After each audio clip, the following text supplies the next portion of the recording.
When the jobs dry up, so does that kind of sense of robust community.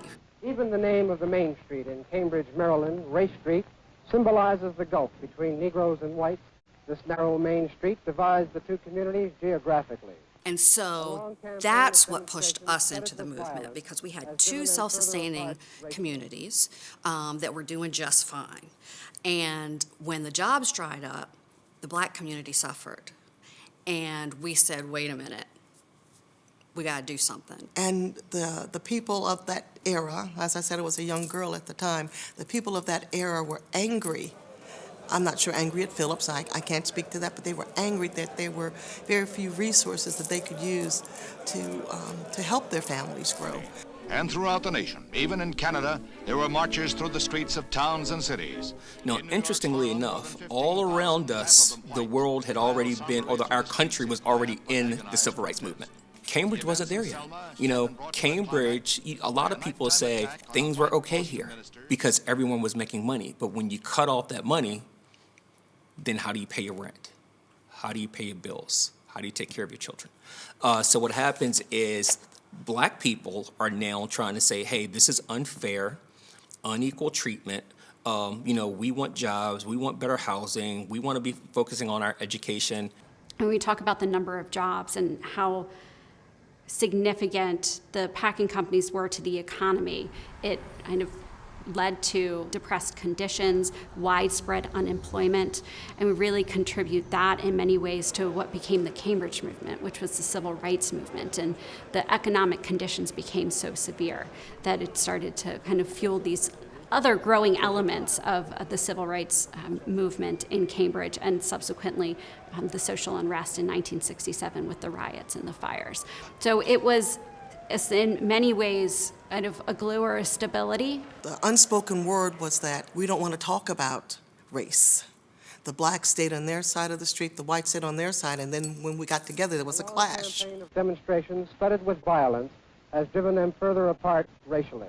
The feelings of what happened during the civil rights movement are still very visceral here. The demonstrations and the violence brought the Maryland National Guard here in force to maintain order.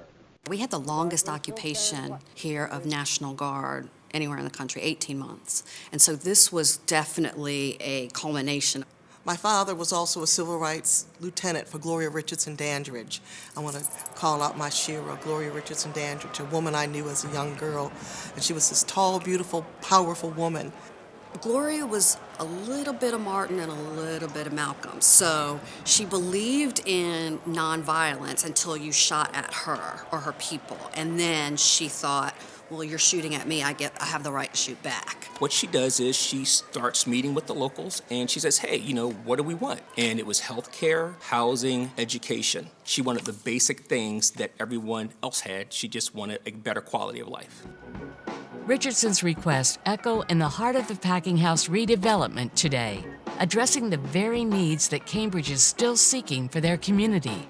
The desegregation campaign was organized by the so-called Cambridge Nonviolent Action Committee, with total integration as its goal. It was headed by Gloria Richardson. So she led the movement here and was able to take our desires to Washington, to Robert Kennedy, who was then the Attorney General, and she brokered the Treaty of Cambridge. After long hours of hard bargaining directed by Attorney General Robert Kennedy, it called for completion of desegregation in public schools, formation of a biracial committee, construction of a federally sponsored housing project. There were no other communities across the country that were able to broker something like that with Washington. The idea is we want better, and we got better, but we still got separate. Along the way, nonviolent action too often became violent. The first explosion came in June. And then we get to the fire of '67, and it totally dismantled the robust African-American community here. I come back a few years later and I still find race speaks about that, dividing the community. That night, A-Trap Brown came to Cambridge and he gave a cliched speech that he's given all over the country. And one of the lines in his speech was, if this town don't come around, burn it down. Ain't no need in the world for me to come to Cambridge and I see all them stoves sitting up there. Black folks built America. If America don't come around, we should burn it down, brother. One of the officer's guns misfired. It ricocheted and it struck H. Rep. Brown on the side of his head. And from there, people say it was a riot, but people just were like up in arms. That night was simmering with energy. Later that night, someone had set the fire to the elementary school, which was on Pine Street. When the fire started at the school, it hit the power lines and jumped across the street and then burnt down probably the majority of the business section of Pine Street. The fire chief was actually called. He parked the fire trucks and just watched the fire burn. They didn't come in and put the fire out. The pictures are just devastating. It looks like a war zone, and the the firemen just let it burn. And so it burned a significant amount of what was the downtown and Pine Street, and that commerce has never returned in that way, and that helps lead, unfortunately, to those conditions that it's experiencing today. And so after that fire, the city did nothing to rebuild. And it wasn't until like the early 2000s maybe that the white Cambridge began to see a resurgence while the black Cambridge was still very much struggling.